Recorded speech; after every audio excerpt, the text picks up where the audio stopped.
मम जन्मभूमि नौमि मम जन्मभूमि नौमि। এই সময়ের একজন বিশিষ্ট সঙ্গীতকার লিখেছিলেন তার গানে, দিলীপ কুমার রায়ের কণ্ঠ সমস্ত সুর হন্তদন্ত। আজ তার ১১৭তম জন্মদিনে বসেও আমরা একটির পর একটি গান চয়ন করে যখন এই অনুষ্ঠানে এসে বসেছি, তখন আমি এবং ভাস্বতীদি দুজনেই গানগুলি শুনে শোনানোর আগে কেবলই ভেবেছি, একজন মানুষ ভাবে দেশ কাল সময়ের ঊর্ধ্বে গিয়ে তার গান, তার আধ্যাত্মিকতা, তার দেশভক্তি সবকিছু মিলিয়ে মিশিয়ে আমাদের সামনে একজন আশ্চর্য মানুষ হয়ে আজও দাঁড়িয়ে থাকেন। ঠিক ভাস্বতীদি, দিলীপ কুমার রায়ের জন্ম আজকের দিনেই, অর্থাৎ ২২শে জানুয়ারি ১৮৯৭, তাই না? আবার এই মাসে কিন্তু তিনি প্রয়াত হয়েছিলেন ১৯৮০ সালের ৬ই জানুয়ারি। দিলীপ কুমার রায়ের পরিচয় দিতে গেলে আমরা অনেকেই হয়তো প্রথমেই খুঁজে বেড়াবো তার পিতৃ পরিচয়, তার পারিবারিক পরিচয়। ঠিক, সেটা যেমন একটা বিরাট পরিচয়, কিন্তু এটাও ঠিক যে তিনি তার নিজের পরিচয়ই স্বমহিমায় বরাবর উজ্জ্বল হয়েছিলেন, আছেন। এবং অনেক ঘাত প্রতিঘাত কোথাও বোধহয় জীবনের চলার ক্ষেত্রে এসেছে, কিন্তু সঙ্গীত একেবারে জন্ম লগ্ন থেকেই যেহেতু সঙ্গে নিয়ে এসেছিলেন, সেটা পিতৃদত্ত ভাবেই হোক বা যে কোনো ভাবেই হোক, তা যেন তার শেষ দিন অবধি কোথাও একেবারে সঙ্গে ছিল।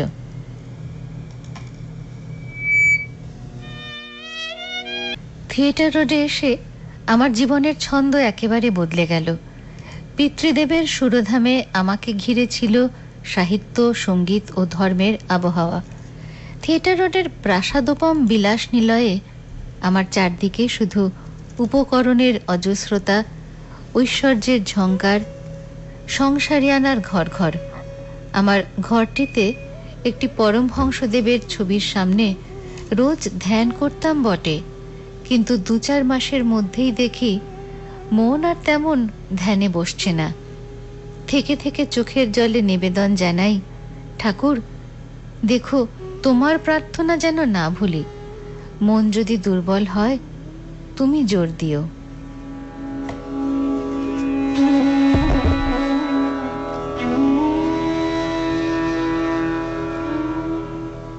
আজকের অনুষ্ঠানে বুঝতেই পারছেন আমরা যে গানগুলি শোনাবো সেগুলি সমস্তই দিলীপ কুমার রায় স্বকণ্ঠে, এবং একই সঙ্গে তার রচনা থেকেই তার যে সাহচর্য, তার যে বেড়ে ওঠা, তার বিভিন্ন রকমের সময়, বিভিন্ন রকমের আনুষঙ্গে যে বেড়ে ওঠা, সে সমস্তটাই কিন্তু আমরা একে একে তুলে আনবো আপনাদের সঙ্গে।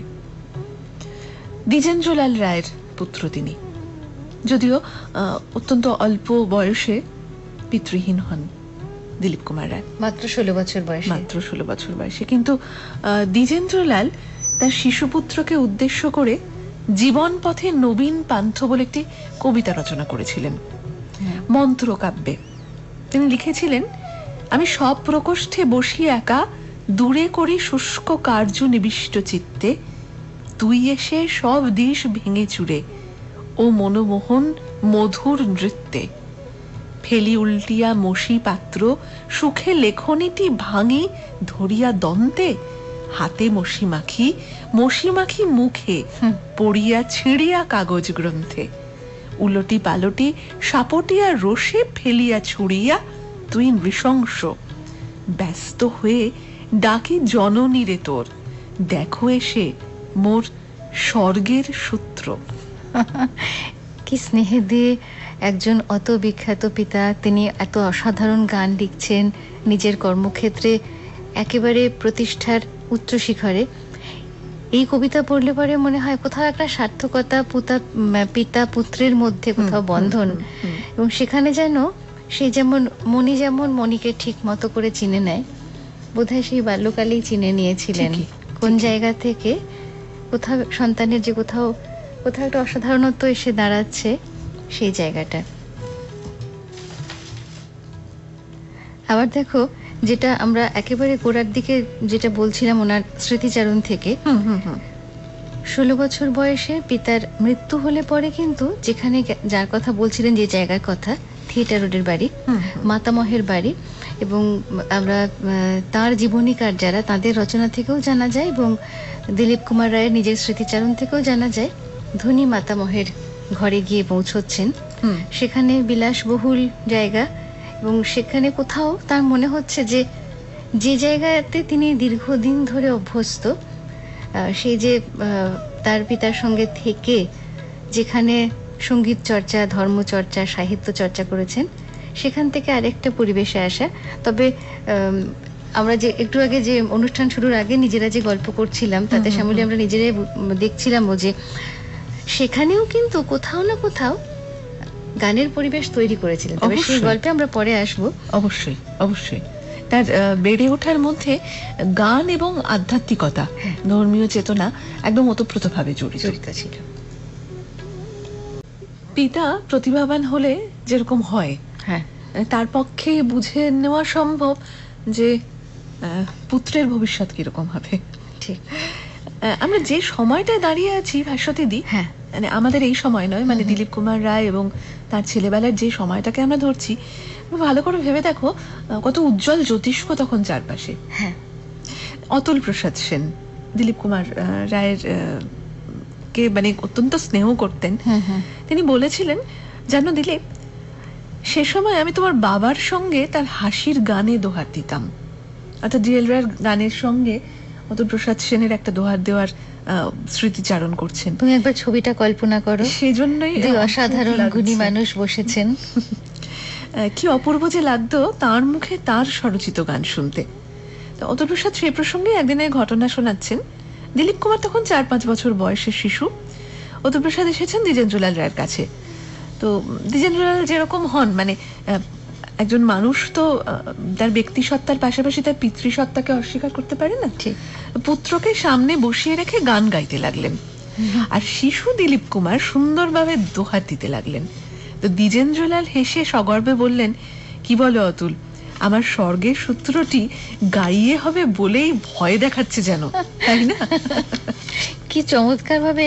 এবং আবার তুমি একটু আগে যে কবিতাটা পড়ে শোনাচ্ছিলে, সেখানেও কিন্তু এই স্বর্গের সূত্র, মানে সন্তানকে আদর করে স্নেহ করে কিন্তু এই বলে বক্তব্যটাও রাখছেন। তবে এটা বোধহয় সত্যি হয়েছিল, এটাও বলাই যায়। যে কারণে এখানকার পড়াশোনা শেষ করে কিন্তু দিলীপ কুমার রায় ইংল্যান্ডে কেমব্রিজ বিশ্ববিদ্যালয়ে পড়তে গিয়েছিলেন, এবং সেখানে অঙ্কশাস্ত্র পড়ার সঙ্গে সঙ্গে পাশ্চাত্য সঙ্গীতের প্রথম ভাগ পাশ করেছিলেন। আইনশাস্ত্র পড়ার সঙ্গে সঙ্গে জার্মান এবং ইতালীয় সঙ্গীত শিখতে বার্লিন চলে যান। এবং তারও বেশ কিছু পরে, বছরটা সম্ভবত 1922 সাল, সেই সময়ে দেশে ফিরছেন এবং ফিরে সেই সময় শাস্ত্রীয় সঙ্গীতের বিখ্যাত গুণী মানুষ যারা, আব্দুল করিম খাঁ, ফয়েজ খাঁ সাহেব, পণ্ডিত ভাতখান্ডে, তাদের সবার কাছে তখন উচ্চাঙ্গ সঙ্গীতের শিক্ষা লাভ শুরু করেন। আমরা পর্বে পর্বে আসবো, যখন আরো বিশিষ্ট মানুষদের সান্নিধ্যে গেছেন, যখন মহাত্মা গান্ধীর সামনে গেছেন, যখন রবীন্দ্রনাথের কাছে গেছেন, যখন রোলা বা বার্টন রাসেলের কাছে গেছেন, তার গান, তার সাংগীতিক চেতনা কিন্তু প্রতি ক্ষেত্রেই উচ্চ সমাদৃত। হ্যাঁ, মহাসিন্ধুর পার থেকে কে সঙ্গীত ভেসে আসে, কে ডাকে কাতর প্রাণে মধুর খানে, আয় চলে আয়, বলে আয় চলে আয় আমার পাশে, মহাসিন্ধুর পার থেকে যে সঙ্গীত ভেসে আসে, ওই মহাসিন্ধুর পার। বলে আয় রে, ছুটে আয় রে তারা,